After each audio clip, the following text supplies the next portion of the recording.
can't. Because it's...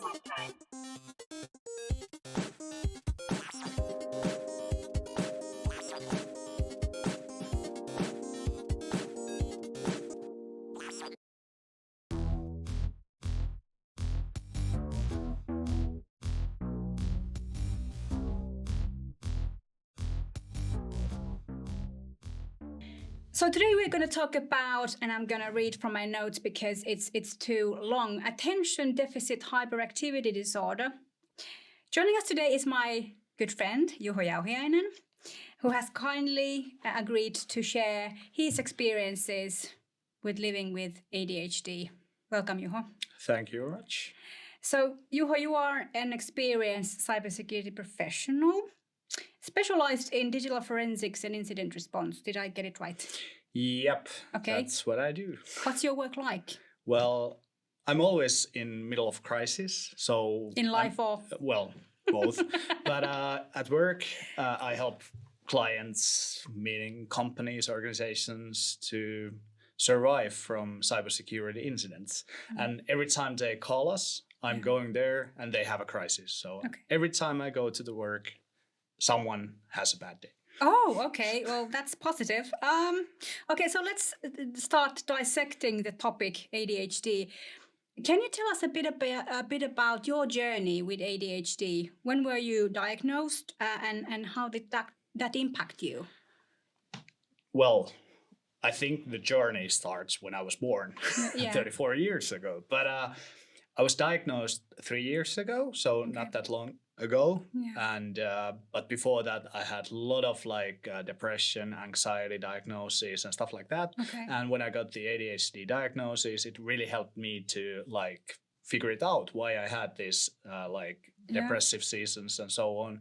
So I think it was more explaining why I have those instead of changing my life totally. It just helped me to understand and cope with with life. Okay, so it basically made sense out of the things that didn't make sense at the time. Yeah. Okay. Yeah. How did people react when they heard that you have ADHD? Did their behavior changed in some way, or were they just that's just Juho?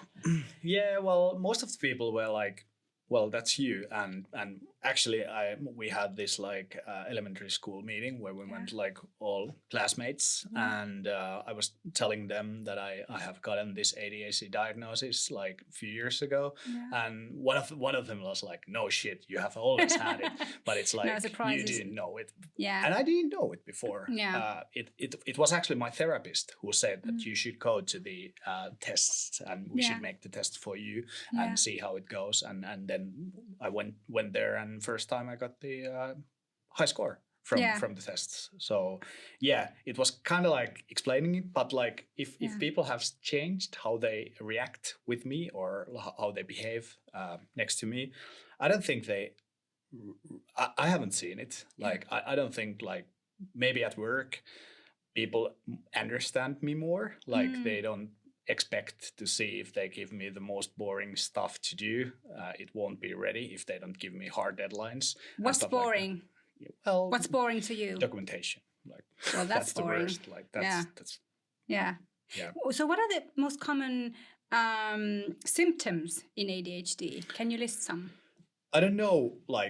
I'm not a doctor. I don't know about how you define the ADHD and stuff like that. But what are your symptoms? How do you experience it? I talk a lot. That's one of the things. And I usually, I think I know what people are going to say, and I talking over them. You sound like my mother. Yeah, well, maybe your mother has some symptoms. Actually, it's I think every people do have some symptoms of ADHD and other non-neurotypical symptoms as well. But ADHD is just one of them, and everyone has some symptoms and some characteristics what they do. But I think one of the things is working with deadlines. That's only motivation I have for anything. So I don't.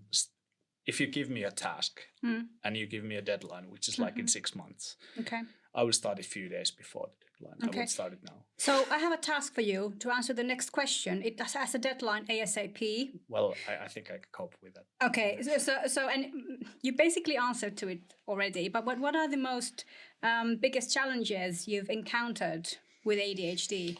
Deadlines were some. Yeah, and also working with boring tasks, something that doesn't give you the dopamine. I easily find myself doing something other, like for example, cleaning. Well, my home is a mess always, but I when I start cleaning, I find myself doing something else. Like for example, if I want to clean up my kitchen, soon I will walk to the laundry room and get the cleaning accessories, and then I find myself doing the laundry. Then I remember something upstairs. I go there. Then I see something. I start doing it, and then in the end, I don't get anything done at home. That's like common example how I operate at home. And I have actually best motivation for me to clean up is if someone is coming over. So I have told my friend that he needs to give me a call that he's coming over, and then I will clean up the house. Even though that he's not coming. Yeah, he's not coming. I need to needs keep to that in lie mind. to me, and I will clean up my apartment for that, and that works perfect. Okay. Because then well, he haven't called me for a while. This is a reminder for you, Sami. So if you're listening this, please call me. Sami. Yeah. So you are responsible for Juho's cleanliness. Yeah. So and this is actually linked to another question. Have you developed any strategies or routines? This was one routine you just mentioned, but are there any other routines that you manage your symptoms with? Oh, that's a great question. I think I should have, and my therapist have told me that I should keep lists of the things, like what should I do and follow up and do some calendaring, put time for your calendar to do the task. I cannot do it. It's impossible for me. Is it documenting though? Yeah, it's and it's documenting, so I cannot do it. So I really should do better. I think I should do something because usually I remember things. For example, I have tomorrow things to do, and I have putting them forward in my calendar, and I will start them after I got home from here and do the whole night for the presentations and stuff I need to deliver tomorrow. So and that's why I figured I should send you a reminder to join for the episode today. Did you get it? Yeah, I got it, and that's why I'm here. Okay. Because if you give me verbal instructions, I forget them straight away. Okay, yeah. So let's talk about medication for a bit. What role do you think medication plays in managing ADHD? And what has been your experiences with medication?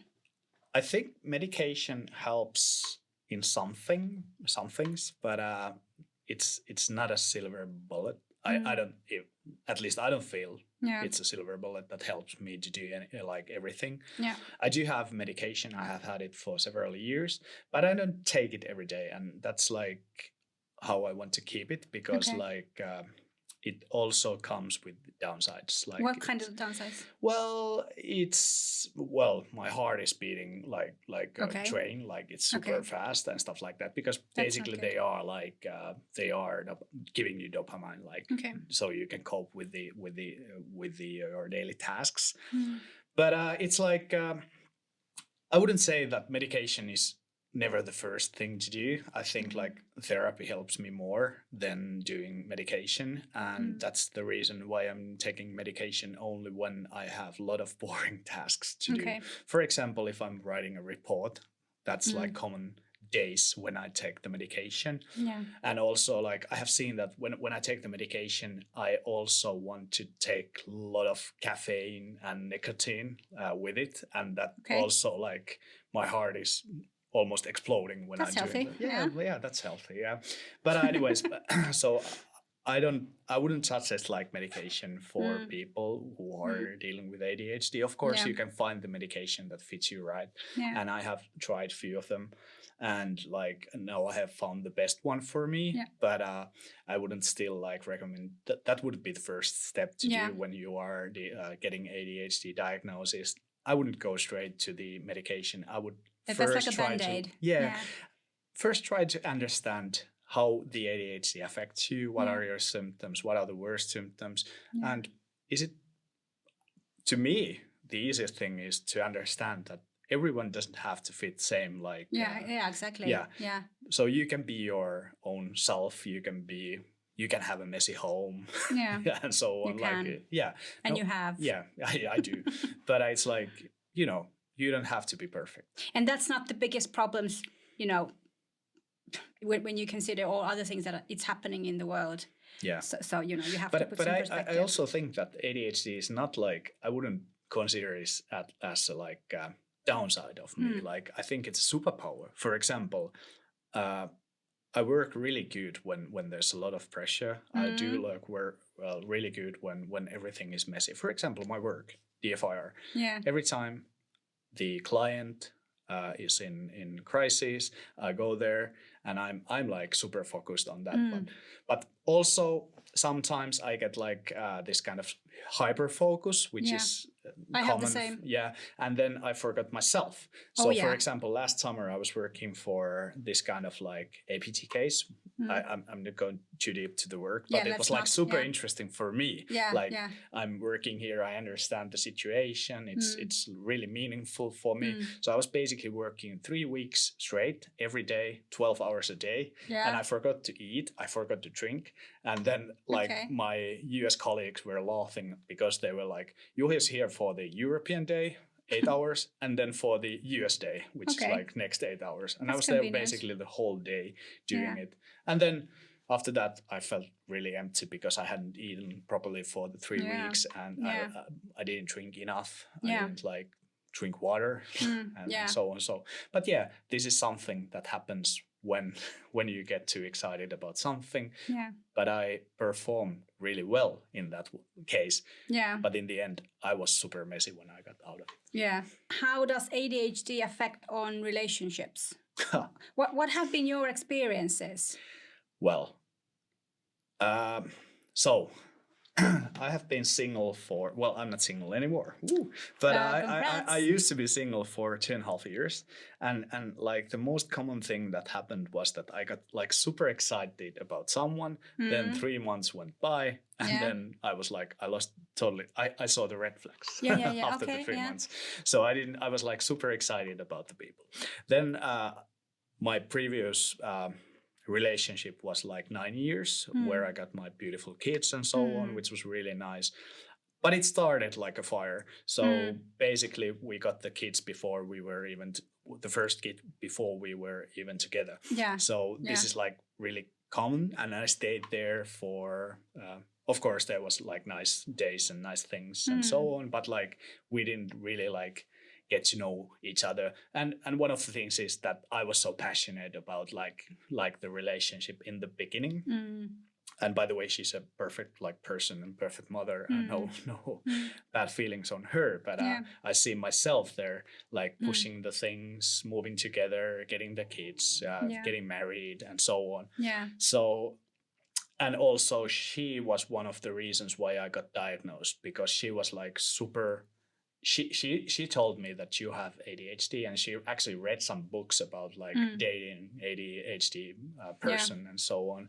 And she was like trying to understand why some things are really hard for me. You know, this common joke about like telling your partner that can you do this, and then the Finnish men usually say that like I will do it. You don't have to tell me every year I should do it. That's really like that describes me as well. As well, of course, as a Finnish man, but also as an ADHD person. That like if I say that I'm going to do something, I will do it. But it takes time. The when is the key factor. Okay. We're talking about now relationships, so let's transition into friends and family and working colleagues. What role have they played in your ADHD? I'm gonna name drop now Mika. I have been colleague with Mika for over. Mika is amazing. Yeah, he is. He's a like genuine and nice guy. He doesn't have any ADHD, but he's really understanding. But I've been working with him over 10 years in different companies, and like he's been my like closest colleague in every company, and he knows, like for example, nowadays he doesn't give if someone asks him to pass me a task that he knows that I'm not going to do it, he blocks it and he does it himself. But he will share like interesting ones for me that he doesn't have time to do because he knows that I will do them. Like and he's been really like understanding. And so he acts like a filter. Yeah, and he also understands like why some things are taking time. Also, my other colleagues, I have really good ones. Like I have been working them for several years, so they already know like my working habits. And when I get excited about something, I'm really excited, and I get the people to play along and get things done together. But but it also works the other way. If I'm not interested about something, I will also let other people down. Like they don't feel excited dangerous. About it. Yeah, that is indeed. Okay, so let's talk about common misconceptions. Let's bust some myths. Yeah. What are some of the common misconceptions about ADHD? Yeah. This is I always hate when people say if someone is super extrovert and all over the places. Okay. It's like, I think it's like more like cursing someone. Like if you're saying like that guy has ADHD, that girl has ADHD, they have ADHD. It's not like that. You're not always like. Sometimes I'm all over the places. Sometimes I'm sitting in the dark, waiting like alone, and just taking some downtime. But it's like I think that's like the biggest like misunderstanding about ADHD. You don't like. I know people who are like super silent and introverts who do also have ADHD, and they are not all over the places. So it does not appear on the surface level. Yeah, in other and words. you cannot see from the person if they have a ADHD or not. It's not like you cannot see outside. Like yeah, got it. How would you differentiate between ADHD and other mental health issues? What are the differences? Oh. And have you been like categorized as mentally ill, or have you heard people talking about? Well, my parents, yes, but I wouldn't say that like everyone like I don't categorize people with different like everyone has some symptoms like of each of them, and sometimes some people have hard times. They can have anxiety, they can have like depression and so on. Yeah, but I wouldn't like categorize them to any boxes. Like you can have different kind of challenges in your life. You can have this different kind of diagnoses. You have different kind of personalities and so on. So, well, I see all people as one. Like I don't think like they do have. Of course, it's good to talk about them and have a like make them normal. Like you might have some diagnoses and so on, but it shouldn't be a big thing. And that's one of the reasons why, for example, in working life, I never bring up my ADHD in that manner. And to be honest, like I like that we are talking about the ADHD, but I don't like it's being used as an explanation on something. Like, for example, in the working life, that I cannot do this. And even though that I'm now saying that I know the things that I cannot do, I never make an explanation at work that I cannot do this because I have ADHD. That like feels cheap. Yeah. So there are differences between ADHD and mental health challenges. Yeah. There are. I think there are, but I think the like, even though that you wouldn't have ADHD diagnosis, it doesn't matter if you really have the ADHD or if you have enough symptoms to be diagnosed as an ADHD person. So I wouldn't say that the diagnosis matter. If you have problems, mental health problems, you should go and talk about them, and then figure it out. What are your coping mechanisms? How you can survive?